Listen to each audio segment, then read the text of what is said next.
Bismillahirrahmanirrahim. Assalamualaikum warahmatullahi wabarakatuh. Perkenalkan, kami dari kelompok 5. Di sini kami akan mempresentasikan materi mengenai Puskesmas. Dengan saya Azmi Makarim Nur Islami dan teman-teman saya yaitu Salma Nur Zahirah, Siti Sofiah, Sinta Bindarti, dan Zikra Mahriza yang akan mempresentasikan materi mengenai Puskesmas. Yang pertama ada materi mengenai apa itu Puskesmas. Sebenarnya apa sih itu Puskesmas? Puskesmas atau yang disingkat dari Pusat Kesehatan Masyarakat adalah unit pelaksana teknis dinas kabupaten atau kota yang bertanggung jawab menyelenggarakan pembangunan kesehatan di suatu wilayah kerja. Departemen Kesehatan 2011. Lalu ada fungsi dari Puskesmas. Apa sih itu fungsi dari Puskesmas? Yang pertama ada sebagai pusat pembangunan kesehatan masyarakat di wilayah kerjanya. Yang kedua, membina peran serta masyarakat atau mengedukasi masyarakat di wilayah kerjanya dalam rangka kemampuan untuk hidup sehat. Yang ketiga, memberikan pelayanan kesehatan secara menyeluruh dan masyarakat di wilayah kerjanya. Lalu ada tugas-tugas dari Puskesmas. Apa saja sih tugas-tugas dari Puskesmas itu? Tugas dari Puskesmas yang pertama ada mengadakan pelayanan kesehatan dasar secara komprehensif, berkesinambungan dan bermutu. Yang kedua, mengadakan pelayanan kesehatan yang mengutamakan upaya promotif dan preventif. Dan yang ketiga ada melaksanakan pelayanan kesehatan yang berorientasi pada individu, keluarga, kelompok, dan masyarakat. Melaksanakan pelayanan kesehatan yang mengutamakan keamanan dan keselamatan pasien, petugas, dan pengunjung. 5. Mengadakan pelayanan kesehatan dengan prinsip koordinasi dan kerjasama intern antar profesi. 6. Menyelenggarakan rekam medis. 7. Melakukan pencatatan, pelaporan, dan evaluasi terhadap mutu dan akses pelayanan kesehatan. 8. Melakukan peningkatan kompetensi tenaga kesehatan. 9. Melakukan pembinaan fasilitas pelayanan kesehatan tingkat pertama di wilayah kerjanya.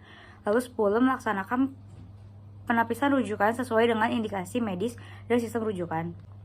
Selanjutnya adalah materi kegiatan pokok, yaitu yang pertama ada KIA, yang kedua keluarga berencana, yang ketiga ada usaha perbaikan gizi, kesehatan lingkungan, lalu ada pencegahan dan pemberantasan penyakit menular, lalu pengobatan termasuk pelayanan darurat karena kecelakaan, lalu ada laboratorium sederhana, pencatatan laporan dalam rangka sistem informasi kesehatan usia lanjut, dan juga ada pembinaan pengobatan tradisional.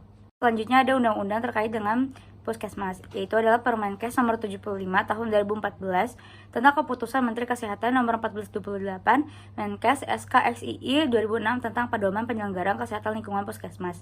Sepanjangnya mengatur mengenai persyaratan lokasi Puskesmas, persyaratan bangunan Puskesmas, dan juga prasarana Puskesmas. Lalu Permenkes nomor 33 tahun 2016 tentang penyelenggaraan uji mutu obat pada instalasi farmasi pemerintah. Selanjutnya ada jenis tenaga kerja. Jenis tenaga kesehatan lainnya sebagaimana dimaksud pada ayat 2 huruf B paling sedikit terdiri atas perawat, bidan, tenaga promosi kesehatan dan ilmu perilaku, tenaga sanitasi lingkungan, nutrisionis, tenaga apoteker dan atau tenaga teknis kefarmasian.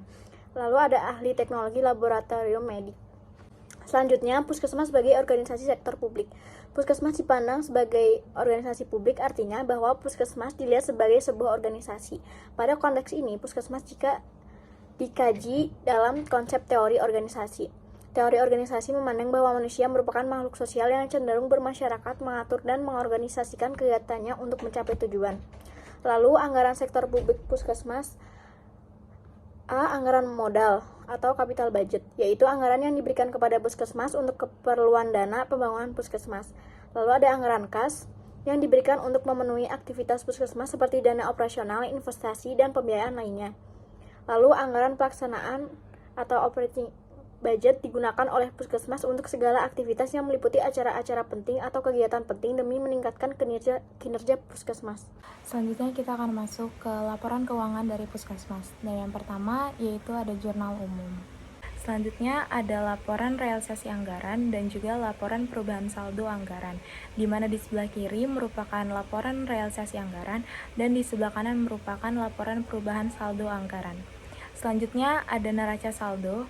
Di neraca saldo ini terdapat aset lancar, investasi jangka panjang, non-permanen dan permanen, serta aset tetap. Kemudian ada laporan operasional. Di sini ada kegiatan operasional yang di dalamnya itu terdapat pendapatan, itu ada pendapatan asli daerah atau PAD, kemudian ada pendapatan transfer, lain-lain pendapatan daerah, kemudian ada beban, dan Kemudian ada surplus atau defisit dari operasi. Kemudian di bawahnya ada juga kegiatan non-operasional. Contohnya itu bisa surplus penjualan aset non-lancar, surplus penyelesaian kewajiban jangka panjang, dan lain-lain. Terus ada surplus defisit dari kegiatan, kemudian ada surplus defisit sebelum pos atau pos luar biasa. Yang kemudian ada surplus defisit dari pos luar juga. Kemudian ada laporan arus kas. Di sini itu ada uraian arus kas dari aktivitas operasi, itu ada arus kas masuk seperti pendapatan APBD. Kemudian ada arus kas keluar seperti pembayaran pegawai dan pembayaran barang dan jasa. Kemudian ada arus kas dari aktivitas investasi. Kemudian itu ada arus kas masuk dan ada arus kas keluar. Selanjutnya itu ada arus kas bersih dari aktivitas investasi, itu arus kas dari aktivitas pembiayaan, itu arus kas masuk. Contohnya itu ada penerimaan pinjaman.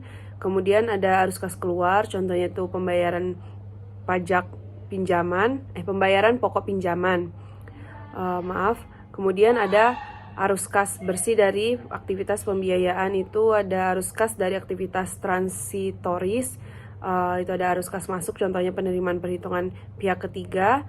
Kemudian ada arus kas keluar, contohnya itu pengeluaran perhitungan pihak ketiga juga.